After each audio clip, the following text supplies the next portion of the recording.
It takes another level of thinking, another level of passion, another level of feeling uncomfortable and being disturbed with where you are to move. It's the spaceship. It takes all the energy to get it like 100 feet off the ground. Once it's out of the atmosphere, it hits a little button and goes fast. But it takes all that energy to get off the ground. I love sharing the breakthroughs that I'm having, the things that I learn in my business, whether it's a breakthrough I have in the 3 M's, right? Mindset, marketing, and momentum. I just believe those 3 M's are so important because if we don't have the right mindset, we're not going to do anything in our lives to go the next level. We're going to get to the first obstacle, the first barrier, and be like, oh, this is really tough. I don't know if it's going to work for me. Let me go back to what I know.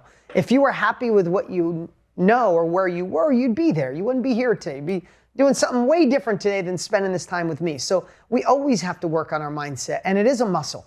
And we have to work that muscle out every single day. Right? Just like going to the gym, you don't get in good shape by going over the weekend. You got to go, you need spaced repetition. And that's really what Inner Circle is. It's spaced repetition, reminding you in some cases. Listen, in so many cases, guys, you've already heard some of what I'm sharing. So we want to work on our mindset. We must work on our marketing, right? Whether you're marketing yourself to get a boost in your career or get a promotion or starting your own business or scaling your own business or our KBB family going to another level. If we don't work on our marketing, if you build it, they will not come, right? I don't have to repeat myself on that, right? We must work on our marketing. And I'm always going to be that reminder too, because what we'll do in our businesses, if marketing is something that we don't love, we'll go, oh yeah, let me work on this. Let me get to marketing.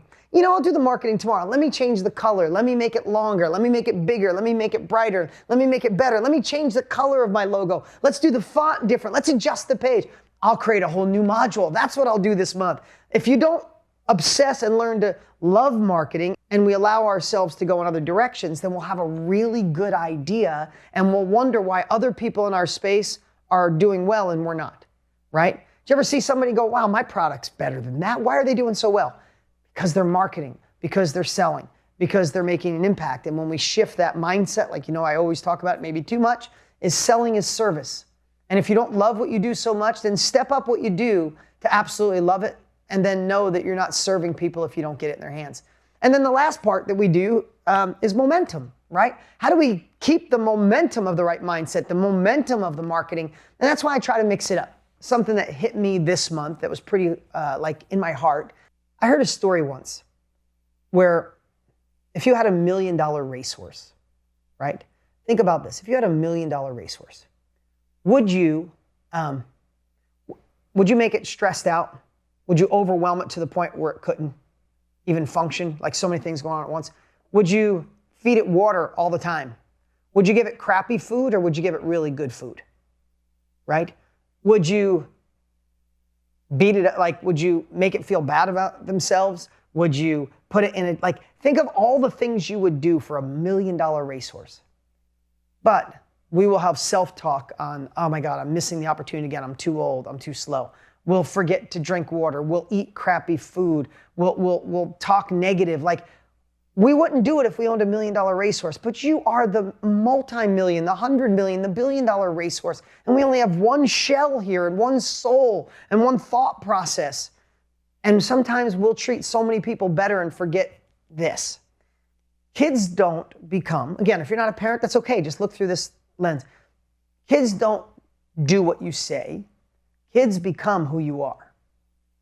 Think about that, right? They don't do what you say. It's like you tell them not to cheat on their tests, but if you talk about cheating on your taxes at the dinner table, don't get mad at them when they cheat on their test, right? Like, that's just the way things go. So they don't do what we say, they become who we are. So I want you to look through the lens of the things we do or the things we could be doing when someone else is watching. So think about it this way. And I'm in the happiest relationship of my life. I'm married to my best friend. I think she's the most beautiful woman in the world. I fall more in love with her every day. But that wasn't always the case. And I'm not going to go deep in it because I shared with some of you. I messed up on past relationships. I went through a divorce.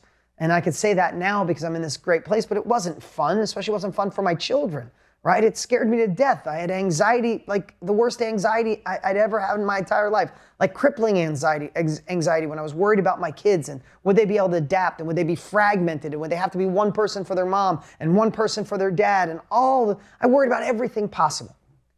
But do you know what the one thing that allowed me to finally make the decision. And my ex wanted the relationship over too. It wasn't a one decision. I had lived in the guest room for a long time, and we found out a way to be co-parents, and everybody's got their story, right?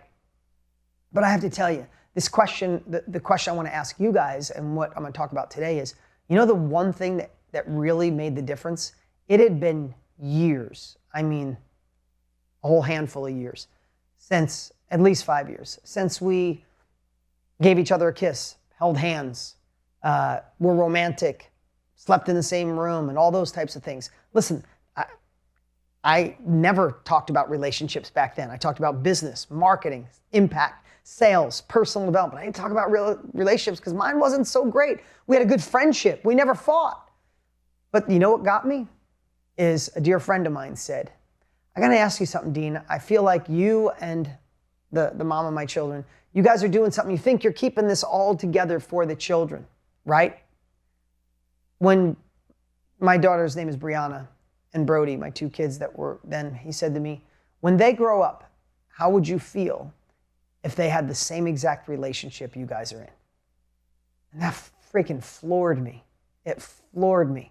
She said, you think you'd want your daughter not to be in a relationship where you're friends and there's no hand holding, there's no love, there's no, you know, we go to a restaurant and I sit with one and you sit with the other and all this kind of stuff. And when he said that, I literally went and talked to my ex and shared that with her, and she said, we have to end this. And we figured out a way to do it amicably, and we put the kids first, and she's a dear friend, and you know, thank God, it worked out in a really amazing way for everybody. She's the happiest she's ever been in her life. The happiest, right? And so am I. But I have to tell you, looking through that lens of no more bullshit, do I really want my kids to emulate and be in the same situation? Now my kids get to see their dad in love every day, hold hands every day, kiss every day, walk in the room, and my wife is the most important human being on this planet to me, right? They get to see this connection, and I watch my kids light up when they see their dad holding hands, kissing. They're like always smiling, always laughing, and they see what's possible by example. So I'm sharing that with you because I want to frame this day as, what about in your career? Are you in a job or in something that's not kind of filling your soul or allowing you to make the economic impact on your family that you'd like? But it's good enough. It's okay. I mean, you'll start that business sooner or later. You'll launch KBB when time allows, or you know, you'll get there. But for now, it's okay. And I'm not saying go out and quit, but what I'm saying is, looking through that same lens, would you want your children to be in that same situation? Right? Like the $1 million racehorse. Why is it okay that you want to give everything to your child? I know I do. I want my children to be richer, smarter, better looking, happier, joyful. I want them to be 1,000 times better than me. I want them to go, oh, Dean was 1.0. His kids are 4.0. His grandchildren are 6.0. Oh my God, by the time we get to my great-grandchildren, I want them to make fun of what a pathetic weakling loser I was. Like, that's what I hope, right? If we want that for them so much, and if you're not a parent, it's okay. You can still feel those same emotions. You can understand what we're talking about here. If we want that for them, then why the hell don't we deserve it for us? Right? Like, how do we pierce this heart? How do we pierce this self-doubt? How do we pierce the thinking that we have that got us here? Our best thinking got us right here. It takes another level of thinking, another level of passion, another level of feeling uncomfortable and being disturbed with where you are to move. It's the spaceship. It takes all the energy to get it like 100 feet off the ground. Once it's out of the atmosphere, it hits a little button and goes fast. But it takes all that energy to get off the ground. So my goal in some of my trainings each month is to give you that burst of energy to get done today and go, screw it, I'm freaking doing this. Like, nothing is going to stop me. And I know so many of you are massively successful. This isn't about, oh, you're pathetic and this. It's about where you are. You know there's another level. That's all it is. And it doesn't mean that it's never enough. Listen, God didn't put us on this earth to settle. I think at the end of our life, if we have the opportunity to talk to our maker, he's not going to say, I'm so glad you found your groove at 24 years old and kind of settled for another 70 years. Like, that's not what he wants. That's not what we're designed for. I always say Dale Carnegie's quote, my favorite one by him. He said, the biggest plight of the human race is knowing you have more potential and you're not using it. Like, you say that, you're like, yeah, yes, right? So how do we trick ourselves into knowing that we deserve this. We deserve to take uncomfortable action, to fail forward and to figure it out. Because if you think about that, how are we with, I know this is far away from business and stuff, but how are we with kind of our inner peace? Like making amends with ourselves. We help our kids solve problems. We help our kids not have regrets. We help our kids not have enemies or let go of pain. Like maybe I'm wrong, but like wherever we are, we want what's best for them. We know, we've studied it. If you're a part of this group, you're studying personal growth. You're studying letting go. You're studying focusing on solutions. You're doing all this while simultaneously, internally, you might be fighting with yourself and still have that person that you need to forgive, or forgive yourself for the mistakes in the past, or forgive yourself for procrastinating, or forgive yourself that you were scared up to this point, or forgive yourself that you screwed up the relationship. It was you. We want our kids to forgive themselves. We want them to forgive others. We want them to work on being grateful and having gratitude. And simultaneously, we wake up sometimes and our guts are spinning while we're helping someone else. Is it true? Let me know in the chat if anything I'm saying here today is resonating, right? So if that's the case, why are we waiting to fix this in the next generation? You got a lot of years left on this earth. Let's fix it with us. Remember, like, just think, this is what I try to do all the time is, if I stay this way, my kids are gonna be that way. I literally punish myself that way. Because if I stay this way, they're gonna be this way. There's nothing I can do to change it, right? Another thing I wrote down is like, who are we when no one's watching? Like, we think we can put this facade on in front of our children, right? It could be children, it could be spouse, it could be partner, it could be friends. But we get to put this face on in front of other people, right? But then who are we when no one's around? Because I still believe our kids become who we are when no one's around. I think kids are the biggest lie detector, bullshit detector, excuse my language. Like, they just feel who you are and they become it. Okay, who in here has ever had something that you do that you're like, oh, this is mine, or it's adult, or it's kind of quirky. I never want my kids to see this one thing I've done. And then if you've had kids, they're a certain age and they do that exact thing that you think you protected them from it their whole entire life. Where did that come from? I didn't teach you that. It's like, it's intuitive. So who are we when no one's watching is even important, right? And that leads to our values, doesn't it? Right? What we do when people aren't watching is just, that's our character. We could say our character is one thing. We can pretend our values are one thing. When no one's watching, the things you do, that's who you are. But you know what the most congruent thing in the history of the world is? Is being the same human when no one's watching and when everyone's watching. That's one of the things I strive for more than anything. And I have to tell you, like, even in my relationship, I have to tell you, in the past relationship, I wasn't happy.